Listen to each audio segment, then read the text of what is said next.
കർത്താവായ യേശു ക്രിസ്തുവിൻ്റെ നാമത്തിൽ തിരുനാമത്തിൽ G2R പ്ലാറ്റ്ഫോമിൽ ദൈവവചനം ശ്രവിക്കുന്ന എല്ലാവർക്കും വന്ദനം. എൻ്റെ പേര് കുരുള വർഗീസ്. ഉൽപ്പത്തി പുസ്തകം മുതൽ വെളിപ്പാട് പുസ്തകം വരെ ഉള്ള ദൈവിക വിഷയങ്ങളെ അപഗ്രഥിച്ച് പഠിക്കുന്നത് കൊണ്ടാണ് ഈ പ്ലാറ്റ്ഫോമിനെ നമ്മൾ G2R എന്ന് നാമകരണം ചെയ്തിരിക്കുന്നത്.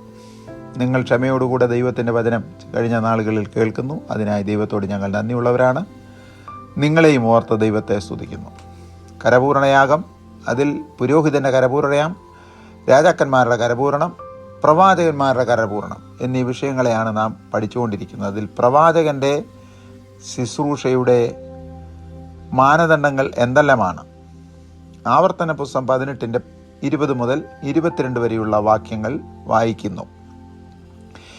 യഹോവ അവനോട് കൽപ്പിക്കുന്നതൊക്കെയും ജനത്തോട് പറയണം.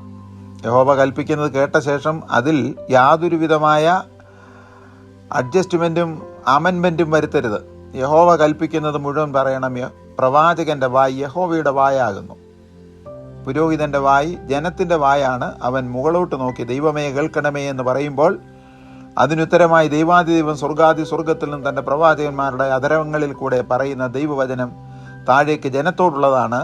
ദൈവം അവനോട് കൽപ്പിക്കുന്നതൊക്കെയും ഒട്ടും കുറയ്ക്കാതെ വള്ളിപുള്ളി മാറ്റാതെ ജനത്തോട് പറയണം. അതാണ് ഒന്നാമത്തെ ശുശ്രൂഷ. രണ്ടാമത്, യഹോവ തൻ്റെ വചനത്തെ അവൻ്റെ നാവിന്മേലാക്കും. മൂന്നാമത്, പ്രവാചകൻ യഹോവ കൽപ്പിക്കുന്നത് അഹങ്കാരത്തോടുകൂടെ പറയരുത്. എന്ന് പറഞ്ഞാൽ പ്രവാചകൻ യഹോവയായി ചമയരുത്. പ്രവാചകൻ എന്നും മനുഷ്യൻ തന്നെയാണ്, മനുഷ്യരുടെ ഇടയിൽ നിന്നുള്ളവനാണെന്നുള്ളത് മറന്നു പോകരുത്.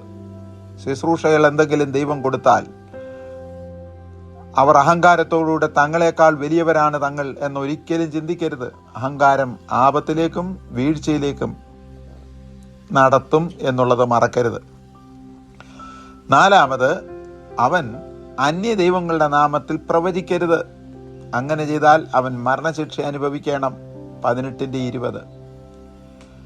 ഇന്ന് ആത്മീയഗോളത്തിൽ സേവവും അന്യദൈവങ്ങളുടെ നാമത്തിലും രഹസ്യമായി ഏലസ് കെട്ടിയും മന്ത്രവാദം പല ഭാഗങ്ങളിൽ ചെയ്തു വെച്ചും ഒക്കെ പ്രവചിക്കുന്നവരുണ്ട്. പ്രവാചകൻ ചൊവ്വാഴ്ച മാത്രമേ നമ്മുടെ നാടുകളിൽ സാധാരണ അവരുടെ വാസസ്ഥലത്തിൽ പ്രവചിക്കാറ് പതിവുള്ളൂ. ദിവസത്തെക്കുറിച്ചല്ല പറയുന്നത്. ആ പ്രവാചകന്റെ ഭവനത്തിനോ അല്ലെങ്കിൽ നിരന്തരമായിരിക്കുന്ന സ്ഥലത്തോ ഏതെല്ലാം വിധത്തിലുള്ള സേവകൾ നടത്തിയിട്ടാണ് പ്രവചിക്കുന്നത്. അങ്ങനെയുള്ള സംഭവങ്ങൾ കേരളത്തിലുടനീളം നടക്കുന്നില്ലേ? പ്രവാചകൻ അഞ്ചാമത് യഹോവയുടെ നാമത്തിൽ പ്രവചിക്കുന്നത് ഒത്തുവരും, അക്ഷരികമായിട്ടുവരും, ഭാഗികമായിട്ടല്ല, ഏറെക്കുറെയല്ല, മുഴുവനുമായി ഒത്തുവരും. രണ്ടാമത് ഒരു വേദഭാഗം ആമോസിന്റെ പുസ്തകം 3-ാമത്തെ വാക്യത്തിലാണ്. ആദ്യമായി നമ്മൾ കണ്ട 5 കൂട്ടം കാര്യങ്ങൾ ആവർത്തന പുസ്തകം 18:20 മുതൽ 22 വരെയുള്ള വാക്യങ്ങളിലാണ്. രണ്ടാമത്, യഹോവയായ കർത്താവ് തൻ്റെ പ്രവാചകന്മാരായ ദാസന്മാർക്ക് തൻ്റെ രഹസ്യം വെളിപ്പെടുത്തി കൊടുക്കാതെ ഒരു കാര്യവും ചെയ്യുകയില്ല.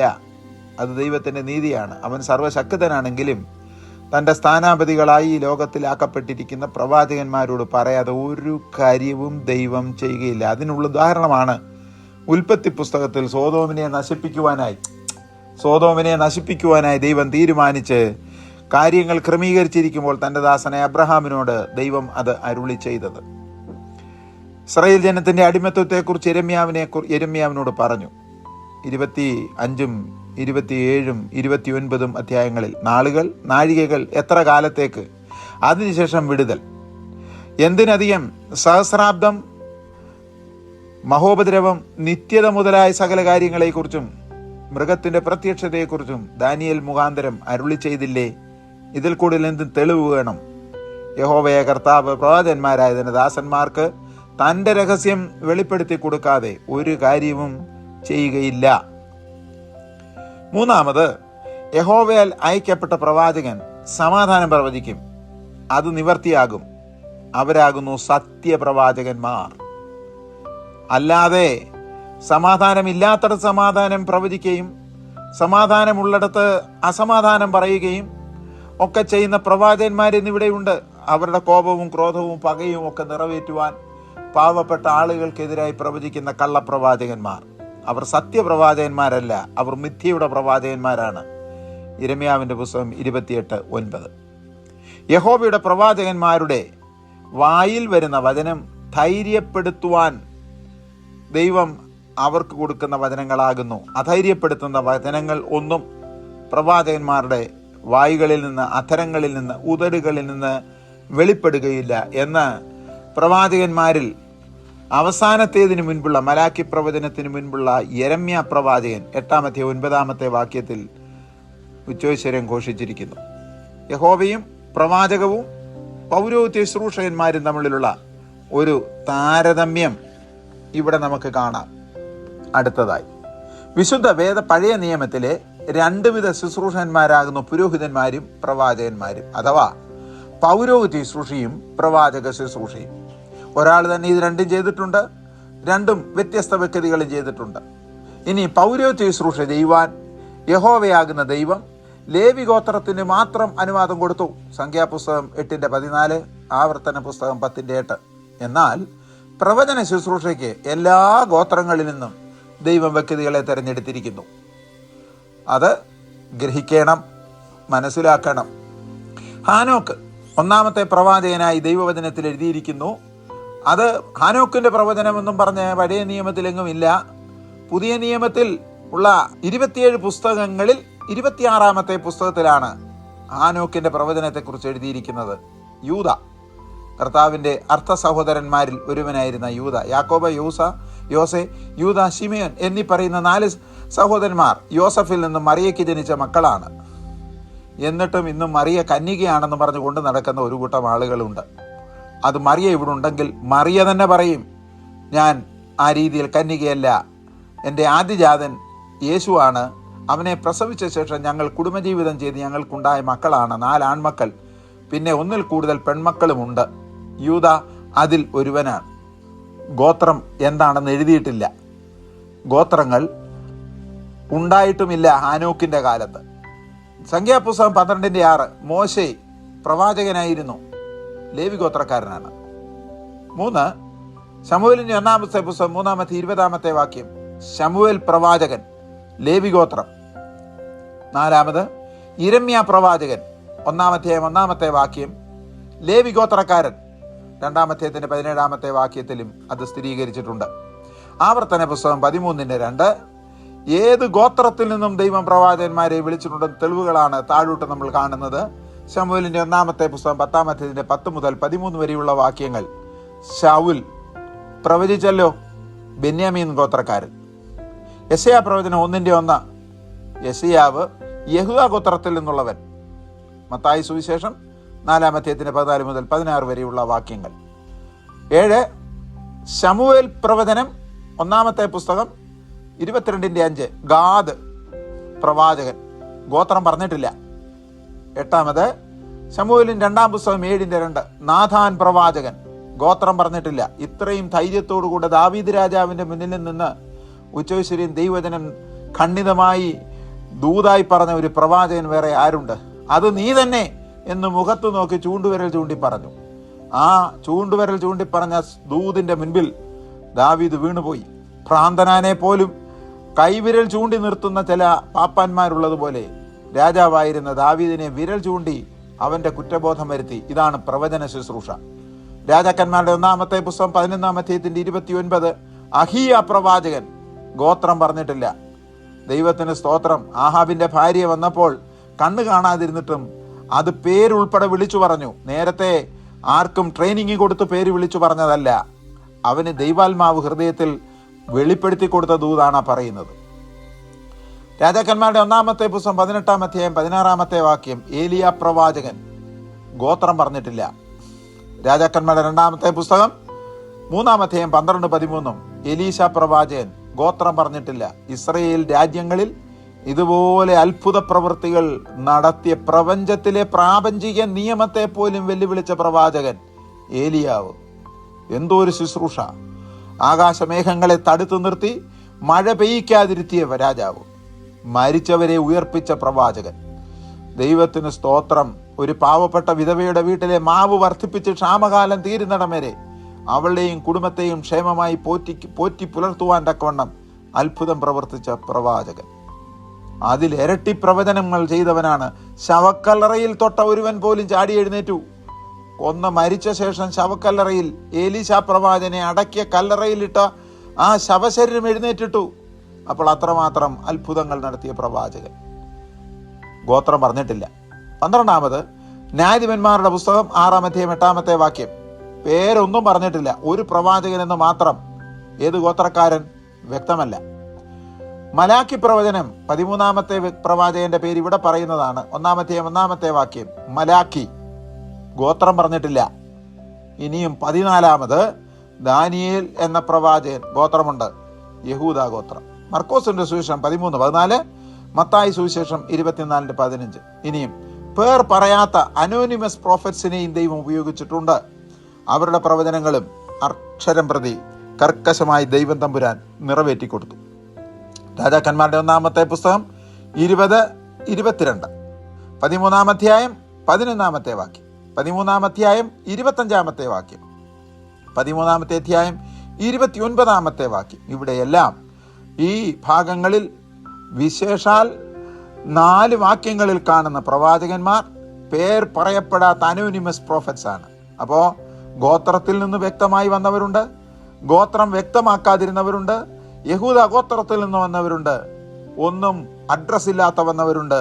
ഇവരെയൊക്കെ ദൈവം ഉപയോഗിച്ചു എങ്കിൽ പേരും പ്രസ്താവവും ഇല്ലാതെ, ഒന്നുമില്ലാതെ, പുകഴുവാനൊന്നുമില്ലാത്ത വിധത്തിൽ ഇറങ്ങിയവരെയും ദൈവം എക്കാലത്തും ഉപയോഗിക്കും എന്നുള്ളതിന് യാതൊരു സംശയവും വേണ്ട. ആവർത്തന പുസ്തകം 18-18 മോശയെ പോലുള്ള ഒരു പ്രവാചകൻ, മുകളിൽ പേർ പറയപ്പെട്ടവരും അല്ലാത്തവരുമായ വിശ്വസ്തരായ ധാരാളം പ്രവാചകന്മാർ ദൈവം അവരുടെ ഇടയിൽ നിന്നും എഴുന്നേൽപ്പിക്കപ്പെട്ടിട്ടുണ്ട്. അവരിൽ ഒരു പ്രവാചകൻ മഹോന്നതനായി ദൈവം എഴുന്നേൽപ്പിക്കും എന്ന് വ്യക്തമായി രേഖപ്പെടുത്തപ്പെട്ടിരിക്കുന്നു. അവരുടെ നടുവിൽ നിന്ന് തന്നെ ഒരു പ്രവാചകനെ യഹോവയുടെ വചനം അവൻ്റെ നാവിന്മേലാക്കുമെന്നും യഹോവ ആ പ്രവാചകനോട് കൽപ്പിക്കുന്നതൊക്കെയും ജനത്തോട് പറയുമെന്നും ആ പ്രവാചകൻ യഹോവയുടെ നാമത്തിൽ പറയുന്ന യഹോവയുടെ വചനങ്ങൾ യാതൊന്നെങ്കിലും കേൾക്കാതെ ഇരുന്നാൽ യഹോവ അവനോട് ചോദിക്കുമെന്നും പ്രവാചകൻ വിളിച്ചു പറഞ്ഞു. അന്നു മുതൽ അവരുടെ നടുവിൽ യഹോവയാൻ ദൈവം എഴുന്നേൽപ്പിക്കുന്ന പ്രവാചകന് വേണ്ടി അവർ ആകാംക്ഷയോടെ കാത്തിരുന്നു. ആരാണ് പ്രവാചകൻ? അപ്പോഴാകുന്നു അവരുടെ നടുവിൽ അതിനു മുമ്പും അതിനു പിൻപും ഒരുത്തനും ചെയ്തിട്ടില്ലാത്ത പ്രവൃത്തികൾ ചെയ്ത ഏലിയാ പ്രവാചകന്റെ രൂപസാദൃശ്യത്തിൽ മത്തായി സുവിശേഷം 3-4 വാക്യത്തിൽ നാം അത് കാണുന്നുണ്ട്. ലേവി ഗോത്രത്തിൽ നിന്നുള്ള യോഹന്നാൻ എന്ന വ്യക്തി തൻ്റെ ശുശ്രൂഷ ആരംഭിച്ചത്. അപ്പോൾ യഹൂദന്മാർ യെരൂശലേമിൽ നിന്നും പൗരോഹിത്യ ശ്രേഷ്ഠന്മാരെയും ലേവ്യരെയും അവരുടെ ഭരണസമിതി അംഗങ്ങളിൽപ്പെട്ടവരെയും യോഹന്നാന്റെ അടുക്കൽ അയച്ചു. നീ ആകുന്നു ആ പ്രവാചകൻ. ആ പദപ്രയോഗം ശ്രദ്ധിക്കണം. ആ പ്രവാചകൻ എന്ന് പറഞ്ഞാൽ നമ്മളുടെ നടുവിൽ ഇന്ന് വരെ എഴുന്നേൽപ്പിക്കപ്പെട്ടിട്ടുള്ള ഏറ്റവും വലിയവനായ ന്യായപ്രമാണദാതാവായ മോശെ പറഞ്ഞ ആ പ്രവാചകൻ നീ ആകുന്നുവോ? അഥവാ ഫറവോന്റെ അടിമത്വത്തിൽ നിന്നും തന്റെ ജനത്തെ വിടുവിപ്പാൻ 400 സംവത്സരങ്ങളിലേറെ, കൃത്യമായി പറഞ്ഞാൽ യോസെഫിനെ അറിയാത്ത രാജാവ് വന്നു അവരെ നെരുക്കിയ 320 വർഷത്തിന്റെ അടിമത്വത്തെ അവസാനിപ്പിച്ച് സ്വതന്ത്രരാക്കിയ മോശയെ പോലെ മലാക്കി പ്രവാചകന്റെ കാലം കഴിയുന്ന 320 സംവത്സരം കഴിഞ്ഞ് അവരുടെ നടുവിൽ എഴുന്നേറ്റ യോഹന്നാന്റെ ശുശ്രൂഷകൾ കണ്ട് യോഹന്നാൻ ആ പ്രവാചകൻ ആകുന്നുവോ എന്ന് അവർ അത്ഭുതപ്പെട്ട് ചോദിച്ചു. അതുകൊണ്ടാണ് ചോദിച്ചത്, നീയാണോ ആ പ്രവാചകൻ? അവർ ചോദിച്ച ചോദ്യത്തിന് ഉത്തരമായി യോഹന്നാൻ പറഞ്ഞ സാക്ഷ്യം, ടെസ്റ്റിമണി എന്ന് പറഞ്ഞാൽ കഴിഞ്ഞ കാലങ്ങളിൽ ഈ സാക്ഷ്യമൊക്കെ പറയുന്ന വ്യക്തികളെ ശക്തന്മാർക്കെതിരായിട്ടാണ് പറയുന്നെങ്കിൽ വെട്ടിക്കൊല്ലുകയോ കല്ലെറിഞ്ഞു കൊല്ലുകയോ ചെയ്യും, രക്തസാക്ഷികളാകും. അതുകൊണ്ടാണ് ടെസ്റ്റിമണിക്ക് മാർട്ടൂറിയ എന്ന പദം കൊടുത്തിരിക്കുന്നത്. ആ പദത്തിൽ നിന്നാണ് മാർട്ടേർ എന്ന പദം, രക്തസാക്ഷി എന്ന പദം ഉണ്ടായത്. മറുക്കാതെ അവൻ ഏറ്റു പറഞ്ഞു എന്ന് പറഞ്ഞാൽ പറഞ്ഞ സാക്ഷ്യത്തിന് ഏതെല്ലാം വെല്ലുവിളികൾ വന്നാലും ഭയം, ലവലേശമില്ലാതെ, സങ്കോചം ഒന്നുമില്ലാതെ ആ പറഞ്ഞത് തന്നെ ആവർത്തിച്ചു പറഞ്ഞു. ബലം പ്രയോഗിച്ചും നിർബന്ധം വരുമ്പോഴും മാറ്റി പറയുന്ന പരിപാടി യോഹന്നാൻ സ്നാപകന് പഴയ നിയമത്തിലെ പ്രവാചകനില്ലായിരുന്നുവെങ്കിൽ പുതിയ നിയമത്തിലും അതിനേക്കാളും ഒട്ടും കുറയാത്ത തരത്തിൽ പറയുന്ന ശുശ്രൂഷകൾ, പറയുന്ന വാക്കുകൾ, പറയുന്ന ദൂതുകൾ മാറ്റി പറയാതിരിപ്പാൻ ദൈവദാസീദാസന്മാർ ശ്രദ്ധിക്കണം. അപ്പോൾ അവർ നീ ആ പ്രവാചകൻ അല്ലെങ്കിൽ ആ പ്രവാചകന് മുൻപായി അയക്കപ്പെടുമെന്ന് ദൈവം വാഗ്ദത്തം ചെയ്തിട്ടുള്ള ഏലിയാവാകുന്നുവോ എന്ന് ചോദിച്ചു. അതിനവൻ അല്ല എന്നുത്തരം പറഞ്ഞു. ഇന്നത്തെ കാലത്ത് ഒന്നുമില്ലെങ്കിലും ആ ആളാണെന്ന് പറഞ്ഞ് നടക്കുന്ന കാലത്ത് യോഹന്നാന്റെ താഴ്മയും വിനയവും ഒരു പാഠമായി തീരട്ടെ. അവൻ ആരാകുന്നു എന്ന് പറഞ്ഞില്ല, ആരല്ല എന്ന് പറയുകയും ചെയ്തു. അതിന് യോഹന്നാൻ അല്ല എന്ന് ഉത്തരം തീർത്തു പറഞ്ഞു. അപ്പോൾ ചോദ്യകർത്താക്കൾ അവരെ അയച്ചവർക്ക് നീ ആരാകുന്നു എന്ന് പറയേണ്ടതിന് ഉത്തരം പറയണം എന്ന് ആവശ്യപ്പെടുന്നു. മലാക്കി പ്രവചനം 4-ാമത്തെ വാക്യത്തിൽ കാണുന്നതിന് തുല്യമായ ശുശ്രൂഷകൾ യോഹന്നാൻ ചെയ്തതുകൊണ്ടാണ് ആ ചോദ്യം അവർ ചോദിച്ചത്. യോഹന്നാൻ എന്നാൽ അതിനുത്തരം പറഞ്ഞത്, ഞാൻ മലാക്കി പ്രവചന ഏലിയാവല്ല, പ്രത്യുത യെശയ്യാ പ്രവാചകൻ പറഞ്ഞിരിക്കുന്ന കർത്താവിന്റെ വഴിയൊരുക്കുന്നവൻ മാത്രം എന്നുത്തരം പറഞ്ഞു. സാധാരണ പഴയ കാലങ്ങളിൽ വഴിയൊരുക്കുക എന്ന് പറയുന്നത് രാജാക്കന്മാർ എവിടെയെങ്കിലും പോകണമെങ്കിൽ അനായാസേന യാത്ര ചെയ്യുവാൻ വഴിയിലുള്ള തടസ്സങ്ങൾ നീക്കുന്നവനാണെന്നാണ് അർത്ഥം. യോഹന്നാൻ 1:22-23. അതായത് ഞാൻ ഒരു ശബ്ദം മാത്രമാണ്. ശബ്ദം എന്നുള്ളതിന് വോയിസ് എന്ന് ഇംഗ്ലീഷിലും ഫോണേ എന്നുമാണ് തിരുവചനത്തിൽ യവന ഭാഷയിൽ കൊടുത്തിരിക്കുന്നത്. ഞാനൊരു ഫോണേ മാത്രമാണ്, ഒരു ശബ്ദം മാത്രമാണ്. എൻ്റെ വ്യക്തിത്വം ഞാൻ ഇവിടെ പ്രദർശിപ്പിക്കുന്നില്ല. ഞാൻ ആരല്ല എന്ന് നിങ്ങളോട് പറയുന്നു, ഞാൻ ആരാകുന്നുവെന്നും ഇപ്പോൾ വെളിപ്പെടുത്തുന്നില്ല. അവർ പിന്നെയും നീ ക്രിസ്തുവല്ല, ഏലിയാവുമല്ല, ആ പ്രവാചകനുമല്ല എന്ന് വരികിൽ നീ സ്നാനം കഴിപ്പിക്കുന്നത് എന്ത് എന്ന് ചോദിച്ചു. എന്ന് പറഞ്ഞാൽ സ്നാനം കഴിപ്പിക്കുക എന്ന് അവിടെ എഴുതിയിരിക്കുന്നത് ജാതീയ മാർഗത്തിൽ നിന്നും സത്യമറിഞ്ഞ് യഹൂദ മതത്തിലേക്ക് വരുന്നവരെ വെള്ളത്തിൽ കൊണ്ട് നിർത്തി 12 പുരോഹിതന്മാർ ചുറ്റും നിന്ന് ന്യായപ്രമാണ വചനം അവരെ കൊണ്ട് എല്ലാവരും ചൊല്ലിച്ച് കേൾപ്പിച്ചിട്ട് വെള്ളത്തിൽ മുക്കി ജാതിയിൽ നിന്നുള്ള യഹൂദന്മാരാക്കി തീർക്കാറ് പതിവുണ്ടായിരുന്നു. അതിനെയാണ് പ്രോസലൈറ്റൈസേഷൻ എന്ന് പറഞ്ഞു വന്നത്. യോഹന്നാൻ അങ്ങനെ വന്നവരെയൊക്കെ സ്നാനപ്പെടുത്തി. അതുകൊണ്ടാണ് ചോദിച്ചത്, സ്നാനം കഴിപ്പിക്കുന്നത് എന്തധികാരം? ഞങ്ങളുടെ സെന്നഹദ്രീമോ ഞങ്ങളുടെ ന്യായാധിപ സഭയോ ഇവിടുത്തെ മഹാപുരോഹിതനോ അതിന് നിന്നെ അധികാരപ്പെടുത്തിയിട്ടില്ല. എന്തധികാരം കൊണ്ട് ചെയ്യുന്നു? അതിന് യോഹന്നാൻ, ഞാൻ വെള്ളത്തിൽ സ്നാനം കഴിപ്പിക്കുന്നു എന്ന് മാത്രമല്ലേ ഉള്ളൂ. ഞാൻ പൗരോഹിത്യ ശുശ്രൂഷയ്ക്ക് വേണ്ടി അവരെ ആലയത്തിലേക്ക് പറഞ്ഞയക്കുന്നില്ലല്ലോ. രാജകീയ ശുശ്രൂഷ ചെയ്യേണ്ടതിന് വേണ്ടി അവർക്ക് കിരീടവും ചെങ്കോലും വെച്ചു കൊടുക്കുന്നില്ലല്ലോ. പ്രവാചക ശുശ്രൂഷ നടത്തിക്കൊള്ളണമെന്ന് പറഞ്ഞ് ഞാൻ അവരെ പ്രവാചകന്മാരാക്കി നിയോഗിച്ച് പ്രവാചകന്മാരുടെ പ്രവജ്ഞാവാചകൾ അവർക്ക് ചൊല്ലിക്കൊടുക്കുന്നില്ലല്ലോ. എന്നാൽ ഒരു സത്യം പറയട്ടെ, ഒരുത്തൻ, പേര് പറയുന്നില്ല, ഒരുത്തൻ നിങ്ങളുടെ ഇടയിൽ നിൽക്കുന്നുണ്ട്. അവന്റെ പിന്നാലെ അവൻ എൻ്റെ പിന്നാലെ വരുന്നവൻ തന്നെ, അവന്റെ ചെരുപ്പിന്റെ വാറഴിപ്പാൻ ഞാൻ യോഗ്യനല്ല എന്ന് ഉത്തരം പറഞ്ഞു. യോഹന്നാന്റെ സുവിശേഷം 1:27 ചെരുപ്പിന്റെ വാറഴിക്കുക എന്ന് പറയുന്നത് സദസ്സിൽ പ്രത്യേക ക്ഷണമനുസരിച്ച് ചെല്ലുന്ന രാജാക്കന്മാരുടെയോ മഹാപുരോഹിതന്മാരുടെയോ ധരിച്ചിരിക്കുന്ന ചെരുപ്പ് കഴുകി വിരുന്നശാലയിൽ പ്രവേശിക്കുന്നതിന് മുൻപ് ആ ചെരുപ്പ് കാൽ കഴുകുന്നതിന് മുമ്പ് അഴിക്കണം. അവർ കുനിഞ്ഞഴിക്കാറില്ല, ദാസന്മാരാണ് അഴിക്കുന്നത്. അതാണ് ഈ ചെരുപ്പിന്റെ വാറഴിക്കുക എന്ന് പറഞ്ഞതിൻ്റെ അർത്ഥം. അല്ലാതെ സ്തോത്രം വേറെ ഒരർത്ഥവുമല്ല. ഈ വചനങ്ങളുടെ സത്യങ്ങളൊക്കെ ഗ്രഹിപ്പാൻ നമ്മുടെ ഹൃദയത്തെ ദൈവം തുറക്കട്ടെ എന്ന് പ്രാർത്ഥിക്കുന്നു. യോഹന്നാൻ ദൈവപുത്രനെ കുറിച്ച് പറഞ്ഞ സാക്ഷ്യമാണ് അടുത്ത വിഷയം. ശ്രദ്ധയോടുകൂടെ കേൾക്കാം, ക്ഷമയോടെ കാത്തിരിക്കാം.